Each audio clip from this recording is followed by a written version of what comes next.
at least in the pre-open, ended another 5% higher. And there's names like Whirlpool, etc. as well. 22,000, just under 22,100 is where the open is coming through for the Nifty at. And I think for the Bank Nifty as well, it's a slightly lower start, about 150 points, 46,385 or so is where that comes in. Advanced decline, I mean, it's almost almost 4:1 in favor of advances at this point. The Sensex is down about 70 points or so. It's a flattish, slightly lower start, but Sonia's got more rate. Sonia. So, it's kind of like a Tuesday morning opening, right? Very, very quiet, not really doing much in the market, absolutely flat, with a bit of a negative bias on the Nifty, down about 30-odd points. The Nifty Bank is the one that I'm looking at because, here is where the pressure is really seeping in. So, down about 128 points at the opening itself, and that's dragging the overall index closer to that 22,000 mark. Now, just to take it straight to a couple of individual stocks, right? The banks are in focus. HDFC Bank, the company said that the focus will now be on profitability. They will not chase high-cost deposits, but the stock is absolutely flat, not doing anything at all. Kotak Bank actually is the one that could be in the green. Yes, it is 1% higher after the management changes that have occurred, where KVS Manian will now become the joint managing director again. So Kotak Mahindra Bank in focus. Coal India was the big mover yesterday on the downside. Some more traction there on the downside this morning, down about 2%. The fall in e-auction premiums is what has spooked the street. There are a lot of brokerage downgrades that have come in as well this morning. So Coal India in focus. Next up, we have Godrej Consumers. They will divest their entire stake in the Mauritius-based arm Godrej East Africa Holding. It's for a small sum of $3.5 million, but the street likes it. It's up almost 1.5% as we speak.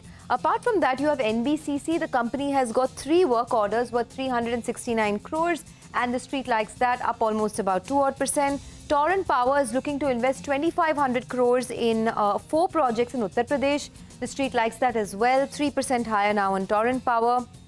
Deepak Fertilisers, look at that move, 9% higher on Deepak Fertilisers this morning. There's a 15-year contract with Equinor for LNG that Deepak Fertilisers has signed, and the street is giving it a 2 thumbs up. Apart from that, you have Biocon, down 3%. Jefferies has downgraded Biocon to an underperform from a neutral. They have a target price of 250, which is well below the current market price. In fact, since we're talking about pharma, let's take it straight to Glenmark Pharma as well. HSBC has upgraded Glenmark Pharma to a buy from a hold, and they've raised their target price to 1,100, which is well above the current market price. The management was also quite optimistic when we spoke to them a couple of days ago. There's about 25% equity that has changed hands on Whirlpool, so that stock is down about 2.5%. It's largely about stock-specific action. If you look at the headline index, it's very, very quiet, just consolidating around that 22,000 mark. And the advance decline ratio right now is well in favor of the advances. So not a bad opening, flat with a bit of a negative bias, but all the action is in the broader markets. Back to you. Well, sectorally, auto and IT are the 2 pockets where you are seeing weakness. So the Nifty Auto Index is down close to about 0.5%, as Eicher Motors, Bajaj Auto and M&M. All 3 of them are staring at a cut of 1 to 1.5%. And IT2 is on the back foot, with TCS and Infosys leading the way with a cut of close to about 1.5%. So sectorally, that's the drag today. And the gains are led by media and realty. Media, and particularly Z Entertainment, the stock is up 6.5%. But the Nifty Realty Index is up nearly 1%. A couple of the other notable movers, where there is no news, but you are seeing a lot of price and volume action. MRPL is a laggard, 3.5% gone on that. SJVN is under pressure. Rain Industries is down after the recent up move that we had. It's up 24% this month, but today it's a bit on the back foot. On the gaining side, you've got Zaggle Prepaid, 9% and very large volume. Tourism Finance, where there was a block deal early in the morning. That stock is also up and about in trade. PTM has gained nearly 5%. And a couple of the other Z Group stocks like Z Media too, seeing some buying. Absolutely. And so, in terms of advanced decline, it's a pretty good start, right? Although the market on the index is down about 50 points, but that is the Nifty, right? But in the broader market, as you guys have been pointing out, there is a lot happening on the upside. So I think the last one mentioned was Zaggle with a 10% pop. That's a big one. But look at Jindal SAW, which is up about 6%. Large volumes, 556 on Jindal SAW. Minda Corp is another one, which was, of course, there's news there. 3% higher, 437, 438. It was a mover yesterday as well. Look at EID Parry. It's got a bunch of businesses. Sugar is, of course, one of them. And it's been an underperformer, laggard really, but it's starting to make a move. 7%, 7.25% move on EID Parry now. Azad Engineering is up 5%. Shilpa Medicare, we were talking about this with Amnish earlier, 5% gain there, 434 on that name. Delta Corp ended 4% higher yesterday. And I think there were some comments from Rajiv Chandrasekhar yesterday at a conference here in Mumbai where he said, well, the government essentially wants to promote wants regulations so as to make sure that the industry sort of grows properly. Not sure if that's the trigger here, but Delta is another one which is up 3. There is Sequent Scientific, which is up about 3%. Tourism Finance Corporation, TFCIL, there was that large percentage block deal which happened in the morning. That is up about 5%. I think that's the daily limit for TFCI, Tourism Finance. TV18 Broadcast starts about 4% higher. And I can go down the list, but then volumes are a little lower. On the downside, there is of course Whirlpool, which we mentioned. Coal India, which ended down 4.5%, is down another 1.5% this morning. Federal Bank is a top volume-led loser with a 5% cut today. There is Rain Industries. It's down about 2% right now. Biocon is coming up. We just put out the brokerage call with, I think it's a downgrade on Biocon, 3% lower on Biocon. There is Patanjali, which is down 4%, Eicher Motors, which is down 2%, HAL, which is down about 1.5% as well.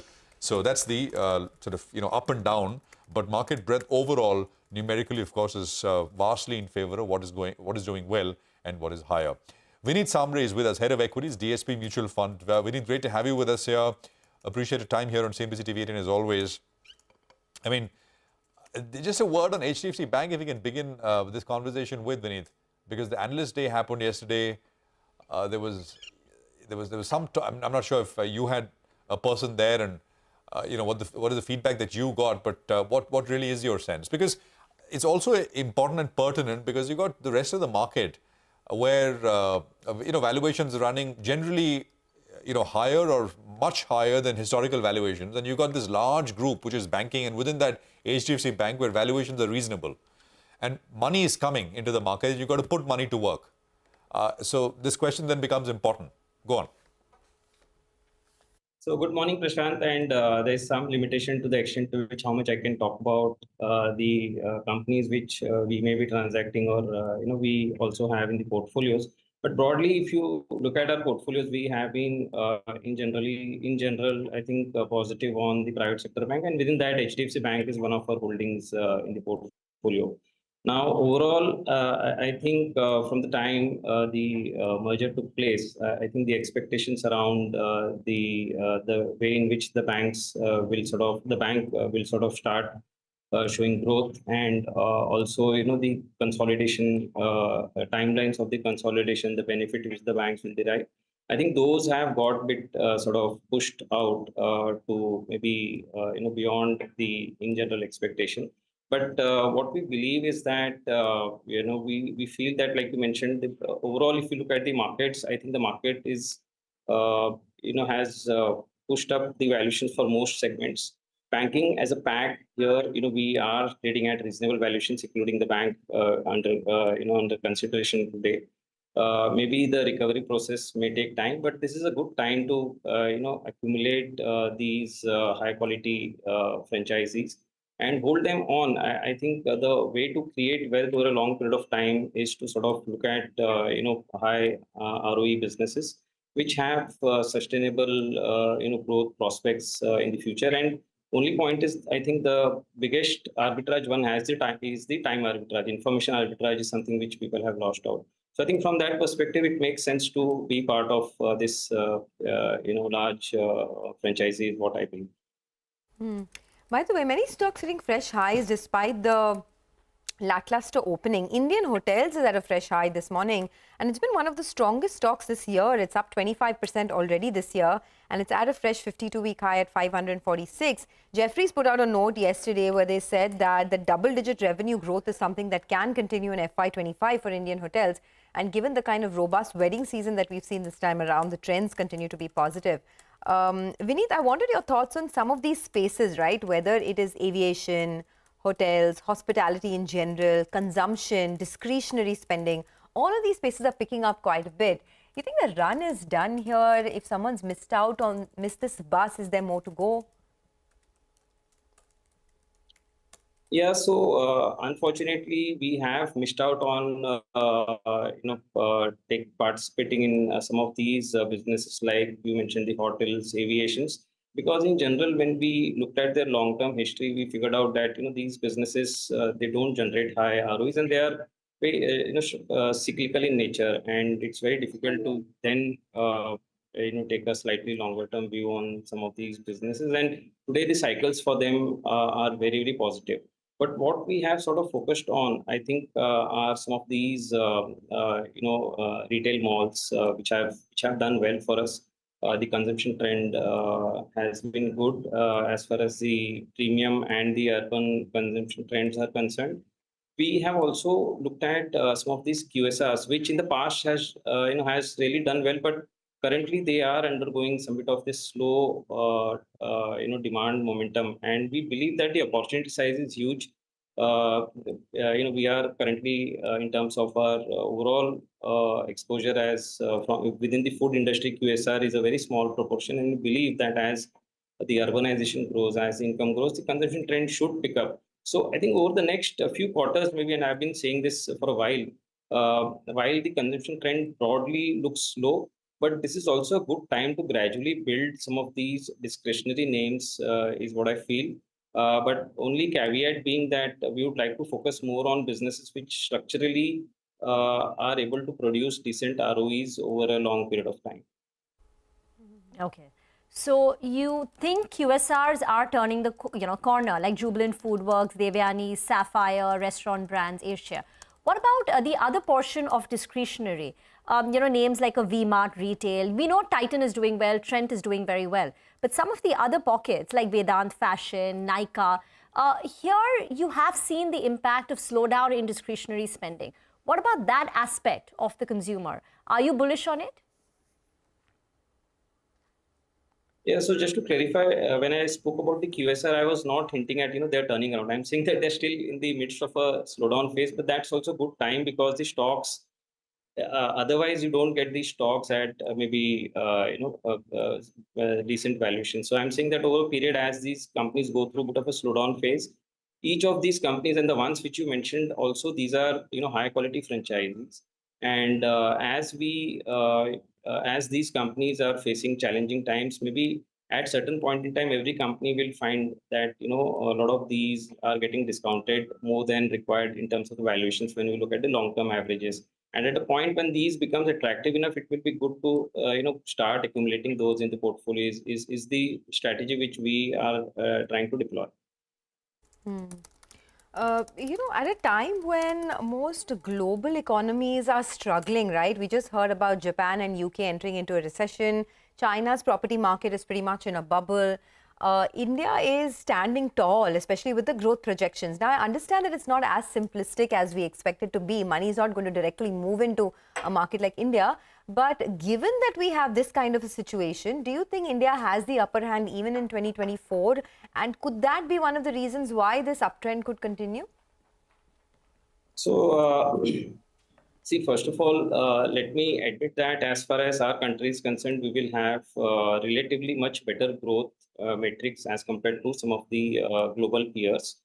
But at the same time, let me also mention that when we look at the long-term growth trends for India, India does well. It does exceedingly well when the global, countries are also doing well.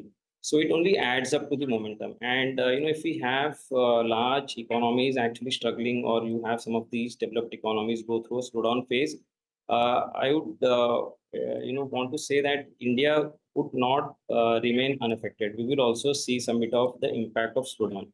And if we observe the third quarter results, which just have got announced, a lot of the companies which are export facing, maybe IT, some of the bearing companies which have exposure to their global parents, they are selling their products there. We have seen considerable amount of slowness in the business, and which is where I believe that some amount of impact we will also carry through. Just that relatively we should be better off. Since I've touched upon the quarter three result, let me also mention that. Let me just also mention that if we look at the last 3 quarters trend, the top line has been decelerating, and we've come down to a single-digit growth number. And while the earnings momentum is strong, the benefit of the margin tailwind has flowed through, but that also will come in the base now. And hence, to me, I think it is very important that as we go towards the next 2 or 3 quarters, the sales momentum has to recover. Otherwise, we will see slowdown in the earnings as well. So I think from that perspective, next 2 3 quarters remain important, where the valuations are at highs and maybe the earnings start to look a bit slower than what we had seen them in the past. All right. Vineet, just one more a point I wanted your thoughts on. I'm not sure you wondered about this, but for example, Whirlpool is looking to sell about 24% of stake in its Indian arm today, right? You've had so many other deals, Novartis, for example. There was Timken before that, etc., etc. And these are not investors where the lock-in is finishing and they're selling. These are parents who are actually monetizing their stake in Indian subsidiaries. I'm sure, when these blocks come, you would have been shown some of these deals and asked for interest. But what's going on? Is it foreign companies realizing that valuations are very rich and make sense to monetize some of it, or is it something else? So you're right, Prashant. I think not just the foreign companies, but we have also seen a slew of Indian promoters, encashing through the last 1.5 years as the markets are hitting highs. And maybe when we look at the valuations, most companies in their history, I think they are trading at the high point in terms of the valuation. So I think at this juncture, many promoters would like to encash. There are also other reasons, maybe the parent company globally are facing some stress. The balance sheets are leveraged, and they want to maybe moderate those things. So other aspects are also there, but most importantly, I think as we see that most of the companies are trading at peak valuations, these promoters are willing to encash, and that also to me is a hint that where there is a lot of frenzy. The retail guys are becoming really very bold in terms of buying stocks. It also at this point we should also try to caution some of the investors that stick to quality, stick to being more rational, and just try to take hints from these events, and then take a long-term view as far as the investments are concerned. All right, we leave it at that. Thanks a lot for joining in. Appreciate your thoughts. So stick to quality and stick to growth. That's the word coming in from Vineet Samre. But for the market, it's very quiet, actually. To be honest, the Nifty is not doing much after yesterday's big run. It's just sort of holding on to that 22,000 mark. And there's quite a bit of traction on the downside in auto stocks this morning. So don't lose sight of that. But one space that has been doing pretty well is real estate. Brigade Enterprises is in focus. The company reported decent Q3 numbers. The sales value gained by 56% year-on-year and the realization surged by 36%. The stock has gained 100% in the last 1 year. To discuss the demand trends, we have Pavitra Shankar, the MD of Brigade Enterprises, who joins us now. Pavitra, always great speaking to you on the channel, and thank you for taking the time out. I wanted to start by understanding what Q4 is looking like so far. What kind of traction are you seeing? And, what's the outlook on bookings by the end of FY24? Where do you think the company will be? Hi, good morning. Thanks for having me. Traction is looking really great. We launched a large project at the end of last quarter, 2 million square feet, that was doing really well. Actually, we launched almost 2.7 million square feet last year. We are on track to launch another 2.5 or so this quarter. And I think we are going to show some pretty good numbers by the end of this quarter. While we are not going to be able to give guidance, I think the trend on ground is very good demand from end users as well as investors in apartments as well as plotted projects across our target markets of Bangalore, Chennai and Hyderabad. So it makes us confident that we can continue to invest in land and look at new projects and continue to put our launches as quickly out there as possible. I think the market is looking very good for the short to medium term, and we should take as much advantage of it as possible right now. Are you going to take advantage of the upbeat market with further increases in pricing or realization improvement? Your 9-month realization for residential is up 36% and is now close to 9,000 rupees per square feet. In FY25, for instance, Yeah, so the realization is a combination of the projects that we've just launched. So the project that we launched last quarter was at a substantially higher price realization than some of the portfolio that was on that is currently being marketed. So therefore, it showed a higher realization, and every quarter that will be the case. So this quarter, as we're launching a plotted project, we may see a slight dip in those numbers. So it's very reflective overall of the quarter launches that have happened. But that said, if I look at a 9 months comparison to the prior financial year, we still see a 20% increase. And I think that's reflective of the overall sentiment for the real estate segment. While Brigade per se has also increased pricing, I think it is reflective of the market as a whole in the residential sector. And I would say Bangalore is a huge part of that. Bangalore, up to a couple of years ago, I would say you could very easily find something between 6,000 to 6,500 rupees a foot, which in my mind was completely undervalued as a market. So given where the city stands in terms of an economy and an employment center. So I think there's a correction there for Bangalore that was long overdue. But in general, the residential market is extremely healthy and allowing us to take up pricing. That said, in future, I don't know if we can continue to expect, 20 to 30% increases. Those are pretty hefty. Pavitra, hi, good morning. One of the things I've heard from sort of relatives and a lot of family in Bangalore is that the new houses have all become not Brigade but otherwise generally houses have all become smaller, but the rates have all gone up. That's kind of a Actually, on average, I think houses have also gone up larger in terms of floor plans, and demand from customers tends to be looking for that extra bedroom, which is still, I think, the effect post-COVID. And even in our portfolio, we seem to be launching slightly larger units. So that's anecdotal, maybe. I think overall unit sizes are increasing. I think that's the case not just with Bangalore, right? Throughout the country. That's a big problem we're facing in metros. But talking about metros, a lot of your peers have now entered the Mumbai market, and there's so much happening in Mumbai with the connectivity going up, with the Trans Harbour Link, the Mumbai Metro, Coastal Road, etc. At any point, either in this financial year or next, would you look to enter Mumbai? No, definitely not. Plan is to continue our focus on Bangalore, Chennai, and Hyderabad. I think over the last 2 years, we've added significantly to our Chennai land bank, and that's a market we feel very confident about, although we do feel it is overlooked by many in the segment. So I think Chennai is a stronghold for us. Hyderabad also is an area of focus. Our strategy is that these three markets can afford us as much growth as Bangalore.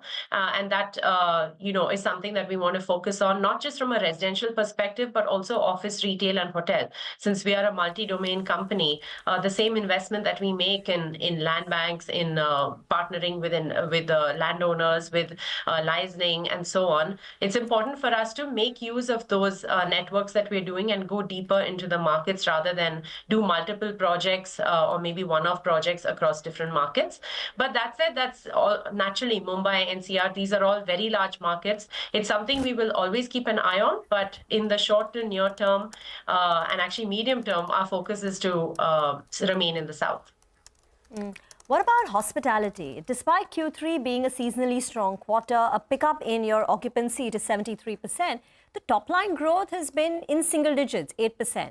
Going ahead, do you think hospitality, you could look at it, the hospitality segment could see a double-digit revenue growth? Yeah, we are pushing on that front. I think it's always a balance of ARRs as well as occupancy. The hotel segment has done well. Hospitality, if I look at a year-over-year performance, it has done extremely well. So it could just be a bit of seasonality and specific reasons why. But we're very confident about the hotel segment as well. I think the amount of domestic travel that is really supporting all of our business hotels is excellent. We are also planning to invest further in the hotel sector. Currently we have just under 1,500 keys under operation, and we are looking to add another 1,000 keys to that over the next 18 to 24 months. Okay, so you're adding another 1,000 keys to your hotel segment, and currently you have 1,500 keys under operation. Got that. Will there be any fresh investments that you're looking to make, any kind of debt that you'd want to take on for this kind of expansion that you're looking at, both in the hotel as well as in the residential space? Yeah, so in the residential sector, so far, we've not really required to take on debt. Instead, we've been paying off the residential debt. Today, we're pretty much at a zero debt level for the residential sector. On the hotel sector and I guess office, like anytime you're investing into these longer term assets that have a longer life where you're leasing up and operating them, we are going to need to use debt for that. And we're comfortable at the debt levels that we are today. We will also use a mix of internal accruals from the cash that is getting thrown off from the residential sector. So as of today, our debt equity ratio is 0.69, and we're quite comfortable at the level of debt that we have, also knowing that we will need to take on more debt to support the growth of the portfolio. But we have always done that in a fairly conservative way. Even our the interest rates that we pay have gone up naturally along with the repo rate, but have not grown as much as others have seen. So I think overall we have a pretty conservative approach towards debt, recognizing that you need it for growth, but also taking it in the right way. All right, Pavitra, we'll leave it there. Great conversation as always, and good to hear you on CNBC-TV18. Thank you very much for joining us. Good luck. We'll take a very quick commercial break here. We are going to be joined by the CFO at 5-Star Business Finance to discuss their business outlook. Stay tuned. That conversation coming up next.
Welcome back. 5-Star Business Finance is the company on our radar. The company reported numbers on 1st of February on budget day, so we didn't get quite chatting with them. But just to recap the numbers, strong AUM growth, but the asset quality has deteriorated. The company's gross NPA stood at 1.4%, while the net NPA stood at 0.65%. Shrikant Gopalakrishnan, the CFO of the company, is now with us. Thank you very much for joining in. This is Rima here. So the first question is on asset quality. We have seen some pain at the lower end of the economy. What is your guidance and outlook on asset quality? Any numbers on the gross NPA and net NPA? So very good morning to all the viewers, and thank you, Rima, for having me on the show.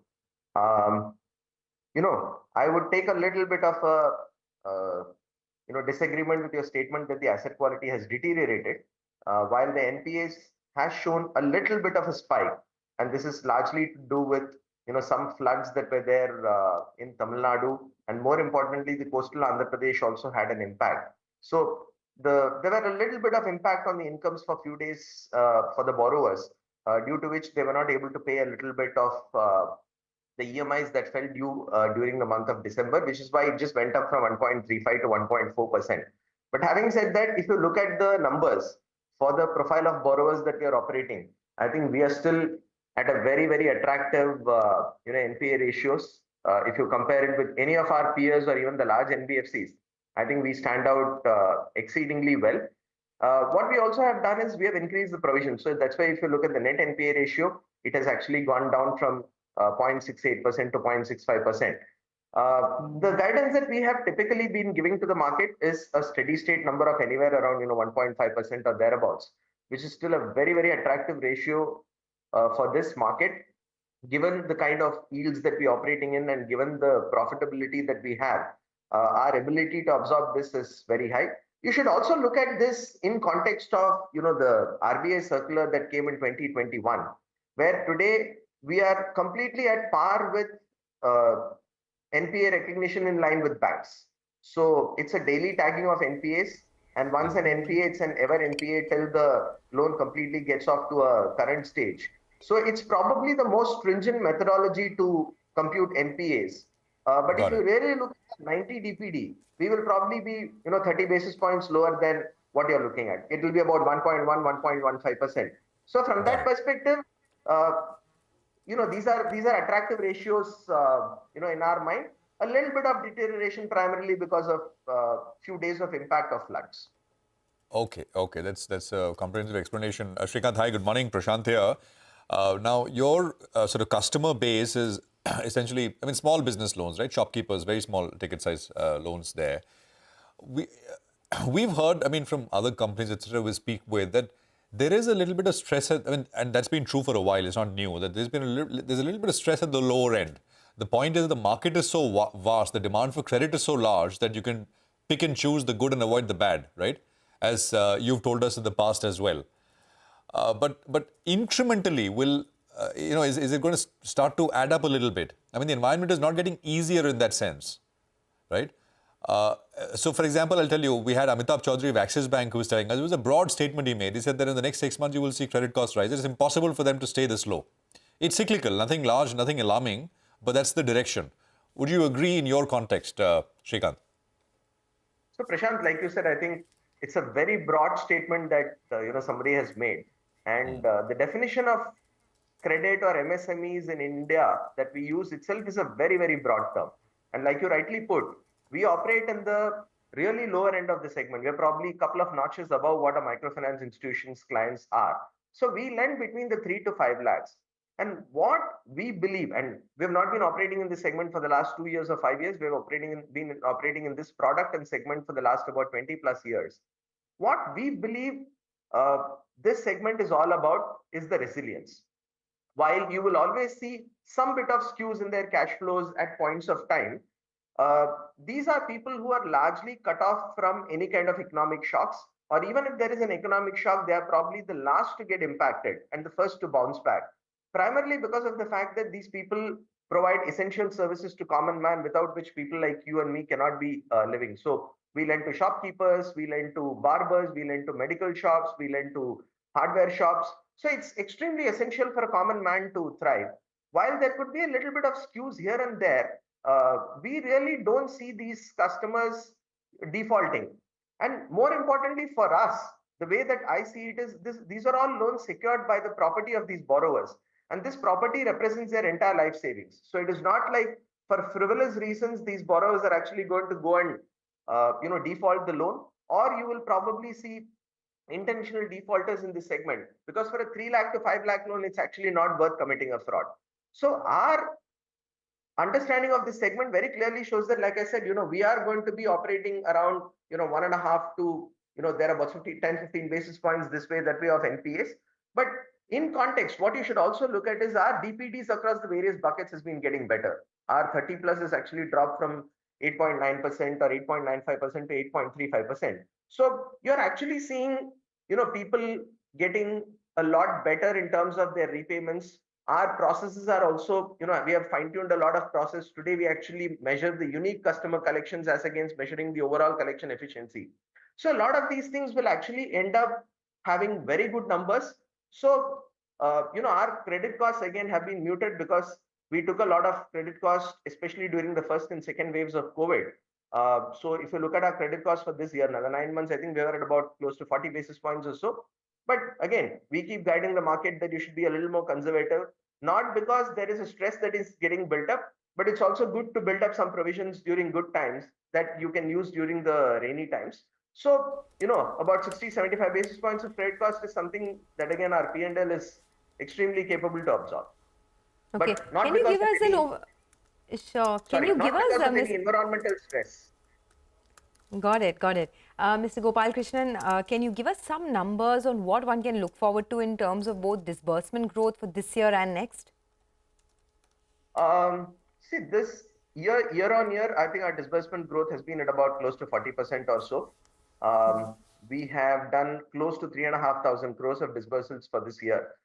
Again, Q3 has been almost flat to Q2 because, like I said, about 6-7 days of Q3 was lost to rains in Andhra Pradesh and southern Tamil Nadu.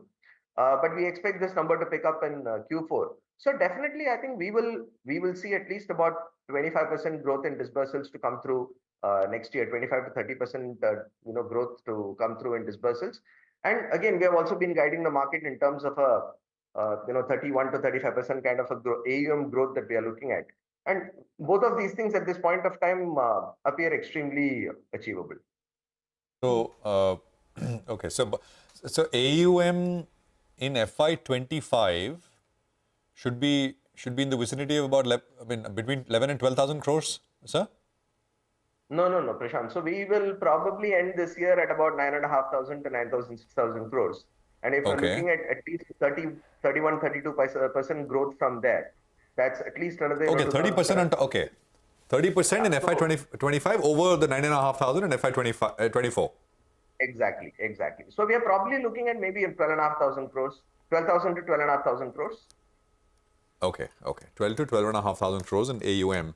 By the way, last time we spoke, you said that you had borrowed, cost of borrowing had gone up about 10 basis points. This is at the end of December. What have you seen so far in this quarter, Q4? See, Q4 incremental cost went up by about 7 basis points. Our Q2 cost of incremental debt was 9.5. That went up to 9.57. Again, largely, I would say, primarily, because we are taking monies from some marquee names, we are getting quantums. So there's a little bit of premium that people are actually building up on that.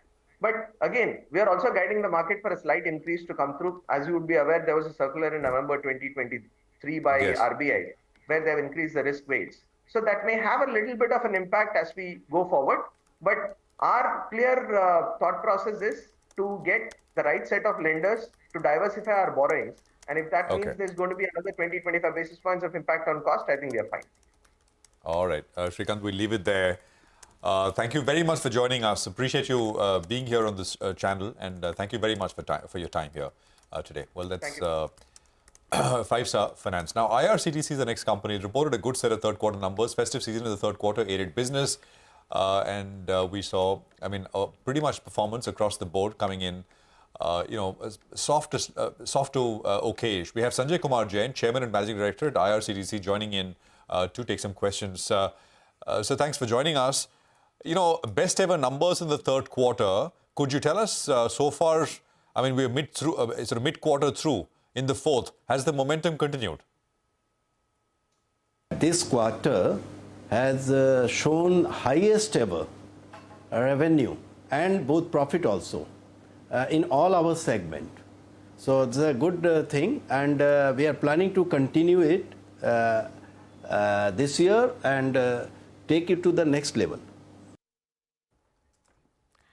Just wanted to get some numbers in on volumes. You did an overall volume of about 115 million in Q3. Is this the run rate likely going ahead? Yeah, you see, numbers are just a projection, which may or may not come true. But I will just give you the brief of the background in which we are working. Like IRCTC is working in railway segment largely, and ticketing, what you are talking about, is basically railway ticketing. And you see the growth in railway sector, and Vande Bharat train already announced, 75-41 already running. So many such trains are going to come. So certainly it will add to my ticketing business, and not only ticketing business. This will provide us the catering business, rail near, and the tourism sector. So from rail near particularly, what kind of revenues can you generate, and any further capex that you're planning to put in there? Any business has some kind of capacity utilization, particularly when you are running a plant. So what we are doing at the moment, that we are adding to our capacity to fill the gap of the demand and supply. And I am happy to inform you that 2 days back only, we have added 75,000 bottles per day. And we are again going to add very soon another plant with 75,000 capacity, maybe by July end. So you also have a tie-up with Zomato. So could you talk to us about the growth outlook in the catering business going forward? Last quarter, you did 500 crores there. As you correctly told, that Zomato on e-catering side is already on our platform. And you see, I will tell you, you see the sector. Railway sector per se, economy is booming. Railway sector per se is also booming. Capex is invested. Many rolling stocks are coming. Many lines have come. DFC is also coming. So that will also release capacity for running passenger trains. These all things will lead us to like how much we can grab is the real challenge. The growth per se is not, I'm not seeing any hindrance to that. Rather, it's very encouraging. What's the outlook on the Bharat Gaurav trains? They've been performing well. So could you give us some color on the way forward? You see, we have already entered into MOU with Uttarakhand government, and more states, we are already planning, under the things is under discussion, which I can't reveal at the moment, but with other state governments also. So it's a very encouraging response. You see, we are already running 10+1 Bharat Gaurav trains. And there are many more in pipeline because of our MOU with the state government. All right, one final question. By when will you target 5,000 crore rupees on the top line?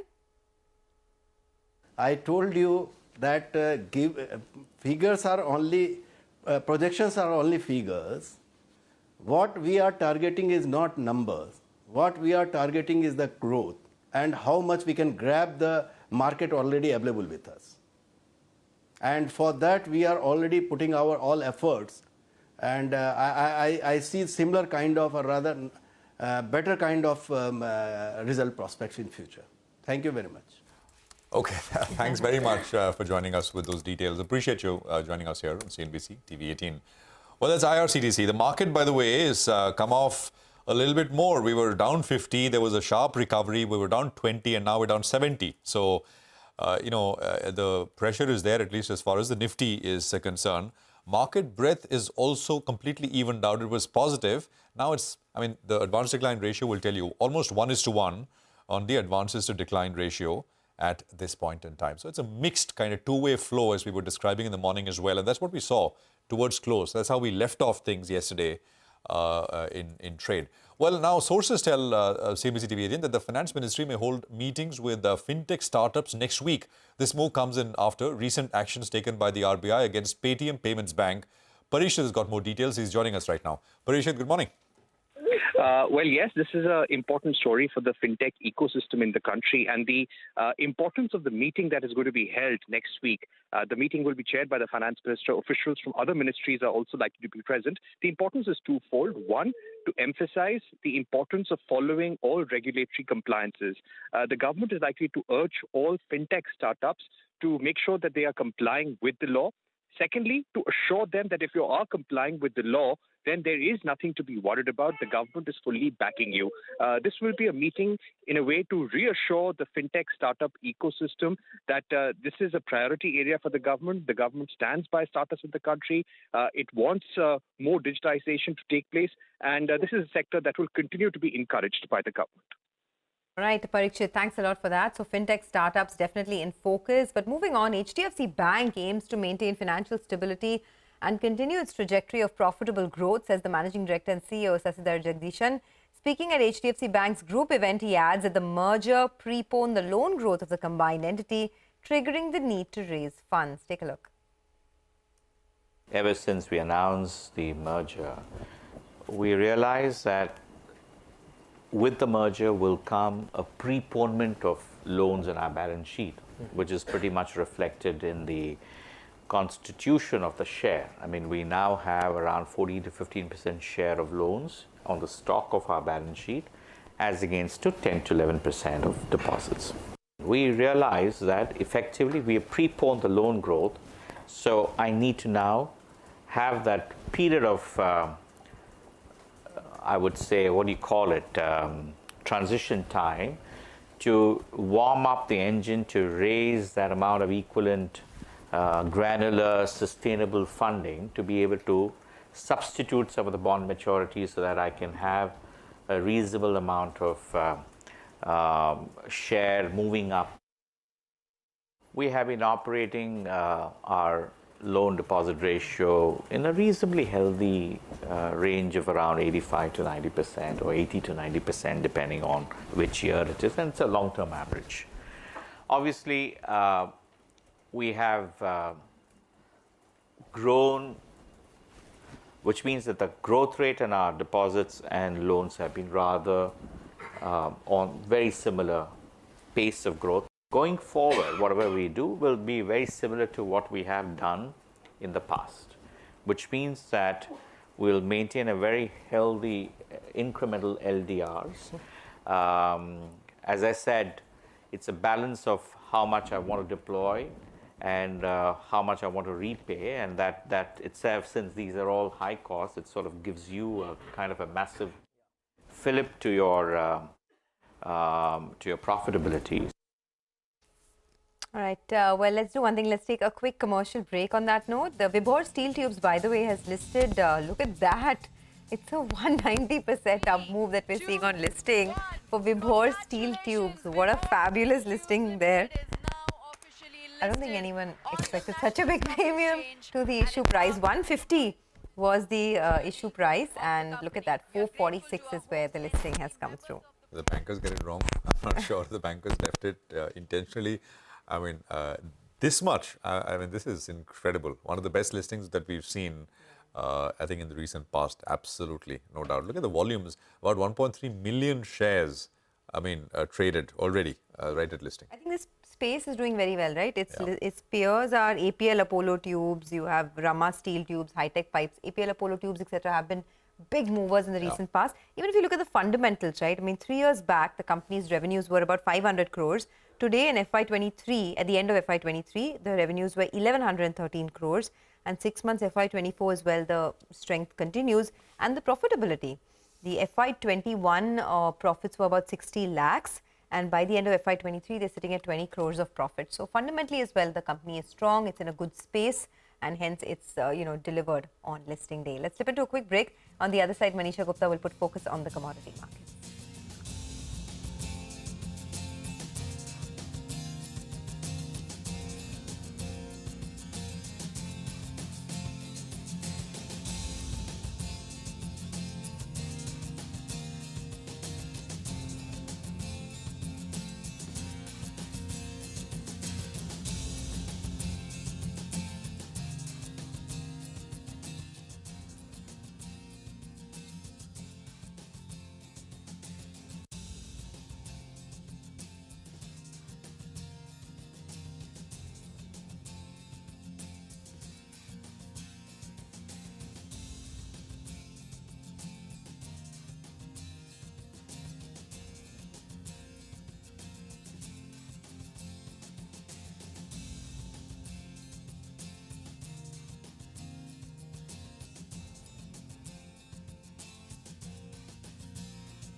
All right, 60 points lower on the Nifty is what we have, 22,063. So this is a bit of a breather coming through this morning. Prakash Gaba is with us. Prakash, good morning.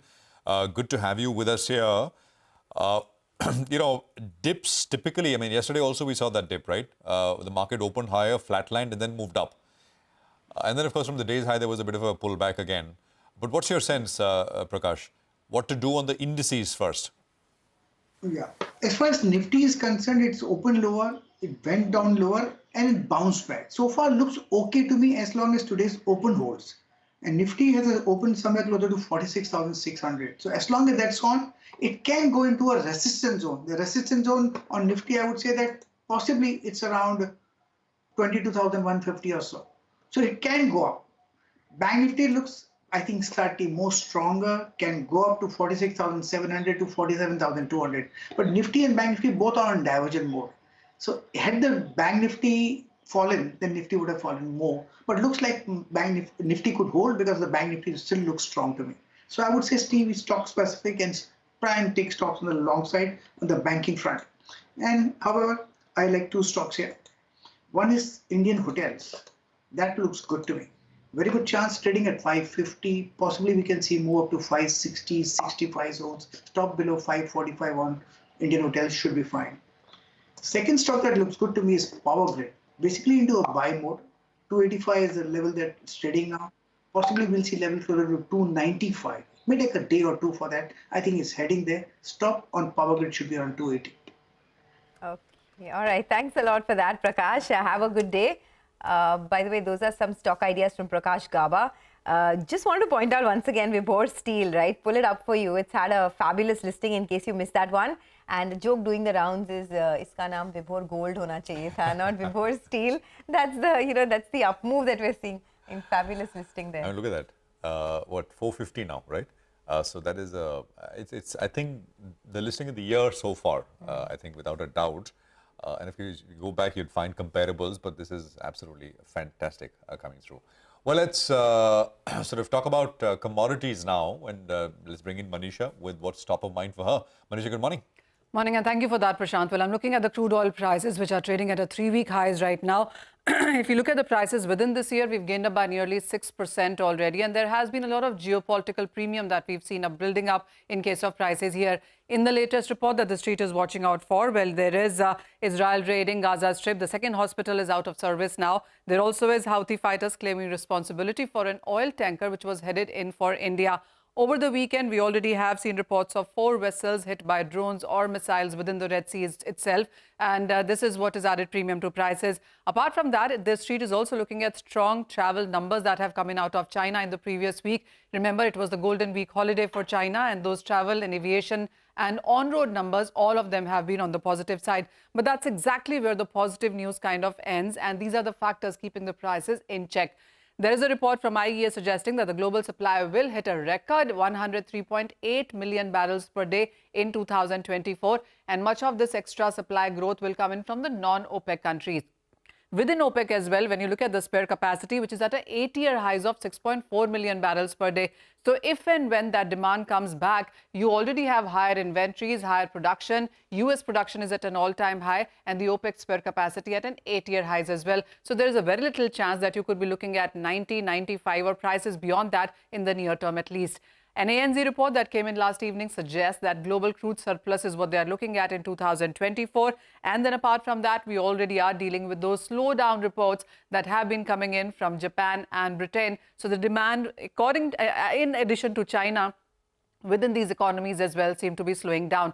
Another interesting report that I want to put on screen is from Morningstar, which says that the global demand will drop to 88 million barrels per day by 2050 from 99 million barrels in 2019. While there are various reports coming in, but just imagine that from 20 years down the line from here as well, it's not that the global demand for crude is going off too much. It still is expected to stay around that 88 to 90 million barrel per day, and that is in 2050. And that's something in sense of long terms. If there are no investments that are coming in, the street does believe that $80 or about is where you could be looking at the crude oil prices sustaining for a slightly longer term as well. And this is even taking in account that by 2050, 57% of all vehicles would be EV there. So the markets do believe that it is going to be for this quarter around 80 that you could be looking at the crude oil prices sustaining within. And for this year, the range clearly is between 78 to 88 as of now. Right, Manisha, thanks very much. Interesting numbers, interesting stats there. Thanks very much. Well, the Nifty, by the way, is sharply recovered. There's a very sharp spike which is sort of developing, and it is underway right now. So we were at 22,070 and we're at 22,095. So 25 points coming, pop up coming through on the index in the last under 5 minutes or so. But we continue to track markets for you, but we'll take a quick commercial break here. On the other side, our special segment, Indianomics. My colleague Lata will connect with Sameer Goyal of Deutsche Bank to decode key trends in Indian bond yields, the US inflation data, both on the consumer side and the producer side, which came in last week. Stay tuned.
Welcome back to Indianomics.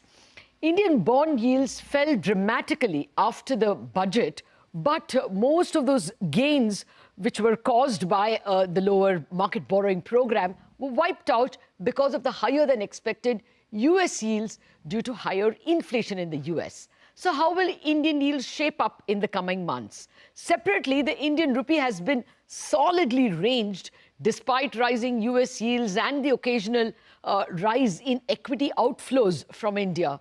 Will the rupee appreciate this year thanks to bond index inclusion inflows? For all these questions, I'm joined by Sameer Goyal, Global Head of EM and APAC Research at Deutsche Bank. Sameer, good morning and thank you very much indeed for joining us. Morning, Lata. Well, the first thing that's shocked the market lately has been the US PPI numbers, and before that, the US CPI numbers. What's the expectation now? What is the rate cut pushed out to? And more importantly, what's your view on the US 10-year yield? So, Lata, obviously the inflation numbers last week in the US, both the consumer price and the producer price numbers were higher than expected. And I think not just about, it's just not about the numbers being higher. I think they very seriously call into question the idea whether we have seen the best part of the disinflation process already over with the US, and whether, and similar to the concerns with a lot of the Fed speakers have been voicing, is it that there is a big last mile issue on inflation in the US, and how quickly they can get confident about being able to get to their target sustainably for inflation at around 2%. Now, I think in terms of numbers, what these prints from last week do is only marginally impacted our own forecast for core PCE in the US, probably being still at moving down to about 2.3% by the end of this year, and which should be largely in line with allowing the Fed to be able to start to cut rates by the middle of the year. But it does raise issues about whether and how quickly and how closely we need to watch the inflation trajectory in the US to be able to get the timing and the scale, the quantum of that easing through. The markets have already pulled back on their expectations of the Fed cuts pretty substantially. At the start of this year, we were pricing in close to about 150, 160 basis points of cuts for 24. We are now pricing in less than 90 basis points. So I think the market narrative has very clearly moved closer to the Fed in terms of its concerns about how sustainable this path of disinflation here is. Okay, but for us in India, the more important point is the shadows cast by the 10-year bond yield on Indian bond yields. Now, what is your estimate? There is also this fiscal angle. Being an election year, we could see a repeat of the first quarter, you know, the October, November, December fiscal deficit getting extrapolated, in which case the US fiscal deficit could even go to 8%. So do you think, therefore, that the bond yield doesn't fall much, the 10-year Treasury yield? What's the range you're looking at? Yeah, so I think the Treasury yields do feel like they are fairly well supported here, and especially sort of north of 4%. I think there are several dynamics, of course, which go into Treasury yields. It's not just about the Fed view, it's also about the quarterly refunding announcements which have come out, which seem like the worst of the duration supply is kind of past us, but obviously concerns around elections and about what that could potentially mean for fiscal policy, though a lot of that is, I guess, more of 25 rather than an issue for 24 immediately. The Fed's also been expressing concerns around quantitative tightening and as to whether they will necessarily continue with that same pace. I think a lot of these dynamics come together to our mind to suggest that you will see a bit of a support here as far as Treasury yields are concerned. We still think the curve will bull steepen. Right now, you're seeing the 2-year, 10-year spread at being close to about minus 40. We think by the end of this year, we flip to about plus 40 basis points, but that's largely as the front-end yields come down. I think the back-end yields we feel around in the 420-25 region seem fairly well supported. There is even a risk that if the current sort of trend of good data continues in the US, that we actually see the yields move up a little bit further before, to our mind, settling by the end of the year at around this 415, 420 levels. Oh, really? You expect it to go even higher. In that case, where does that leave, say, Indian bond yields? Your own report, I think my chat with you earlier, you had suggested that yields could come down because of the bond index inclusion. The Indian borrowing program is also lower than what the market was estimating. So what are your yield expectations on the Indian 10-year? And will that be spoilt by the US yields remaining very high? So I think the US yields are a factor to the extent of determining, if you might, the timing of how quickly the yields can reprice, not just in India, but most of emerging markets. But I think ultimately the direction of travel is very clear. I think in the case of India in particular, we've always thought that the beta to US yields is relatively low compared with a lot of other emerging markets, India as an economy has proven to be a lot more insular to the volatility in the global economic and rate cycle. Like you said, the longer term narrative around bond index inclusion, the fact that we are well on the path for fiscal consolidation, and that's largely meant that the bond demand supply dynamics has become a lot more favorable towards for India into FY25. Obviously, our outlook on RBI, we still think the Reserve Bank will be in a place to potentially change its stance by April and maybe start cutting rates by June. We still think we'll probably get about 100 basis points of rate cuts in fiscal 25. I think a lot of that comes together for us to remain relatively fairly constructive on Indian bond yields. Our targets being, at least the first initial targets being to get to about 675. I think, again, the timing of that could be a little bit more predicated on when we actually see the rate cuts, when we see the flows relating to the index inclusion. But to us, there is still a good case to be long Indian fixed income. That would be something of a historical new. The US yields being, the Indian yields being only about 200 basis points higher than the US. I mean, if what you say is 4.5 or 4.25 for US 10-year treasuries, then Indian 10-year at 6.75, it's kind of a historical low, right? I think it's a structural re-rating. I mean, a little bit of this is about a bit of a mistiming in business cycle, where you're clearly seeing the US rate cycle being if you might, pushed out because of the path of disinflation. And like I said, the last mile problem, which India doesn't necessarily have. We think core inflation is going to average at 4%, maybe even slightly below in the next fiscal year. We think headline inflation is going to come in closer to RBI's target of 4.5%, or what's projecting 4.5% for the next fiscal year, gives RBI that space. So some bit of this is about a business cycle and policy cycle mismatch. Some bit of this is also about a structural re-rating, where the Indian economy, with its much better growth and inflation mix, and how that allows the risk premium built into the curves to be structurally lower, and should be able to bring the rate differential between US and India narrower than what it has necessarily been in the past. Okay. What's your estimate of the amount of flows that Indian bonds can receive because of index inclusion? There is talk that the Bloomberg Barclays index will also include India soon. So what's the kitty you are looking at?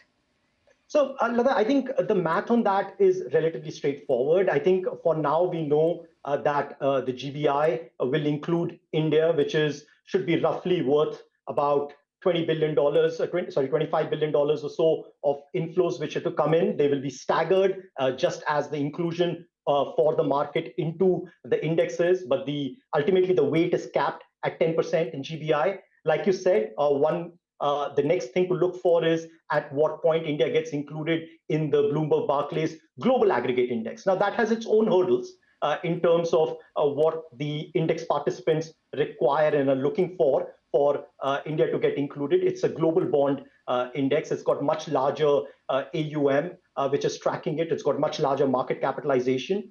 India, if it does enter that index, will have a relatively smaller weight compared with in GBI, but potentially much larger flows, because there's a much larger amount of global money which tracks that index. I think a lot of that could probably be towards the end of this year, or only maybe a 2025 issue. But overall, we are at least looking at $25-30 billion potentially in the next fiscal year. Okay. In that case, where does this leave the rupee? The Reserve Bank has held it in such a tight range, 83 to 83.3 is all that it has moved despite all these vicissitudes. Now will it rise? And the other point that some market guys point out is that the Reserve Bank also has one eye on the CNY rupee exchange rate.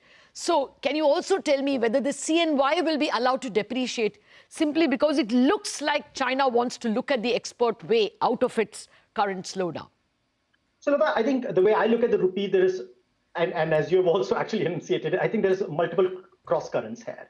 For the rupee. I think on the one hand, one very critical factor will be whether we actually see a more pronounced dollar down cycle happening, which at the moment seems very constrained by the fact the US as an economy is clearly outperforming the rest of at least the developed world. I do think versus emerging market currencies, the dollar will be more influenced by growth considerations than rate cycle considerations. But nonetheless, the dollar seems on, at least for now, a relatively strong footing.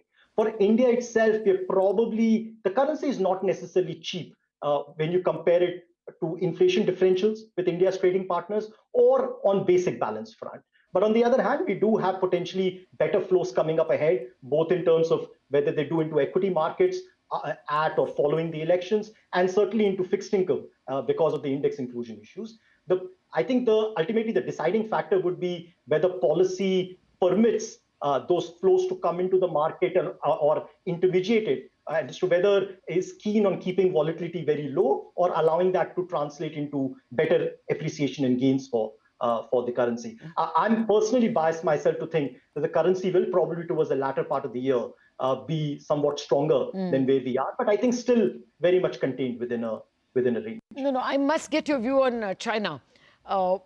Do you expect that because of this, manufacture your way out of the current problem, China is actually capturing global market shares, even in cars, EVs, lithium batteries, and they're cutting prices. They're seen as a deflationary force. Where is the CNY expected to go? Will it depreciate? And if it depreciates, is there a chance the rupee may depreciate rather than appreciate?